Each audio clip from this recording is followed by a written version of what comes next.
ദിവസവും ശ്രദ്ധിച്ചു കേൾക്കണം. ഇത് പുരുഷന്മാർക്ക് മാത്രമല്ല സ്ത്രീകൾക്കും ചൊല്ലാവുന്നതാണ്. ഞങ്ങൾ ജുമുഅ നിസ്കരിക്കാറില്ലല്ലോ ഉസ്താദെ എന്ന് പറഞ്ഞ് മാറി നിൽക്കരുത്. നിങ്ങൾ ളുഹ്ർ നിസ്കരിക്കാറില്ലേ?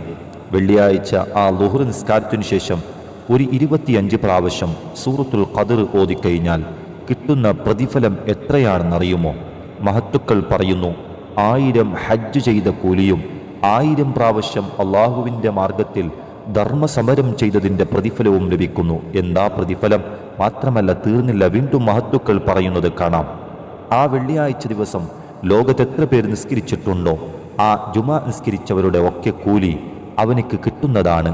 അവൻ മരിച്ചു കഴിഞ്ഞാൽ ഖബറിൽ നിന്ന് എഴുന്നേൽക്കും നേരം ഈ സൂറത്തുൽ ഖദ്ർ ഓതിയായിരിക്കും അവൻ എഴുന്നേൽക്കുക.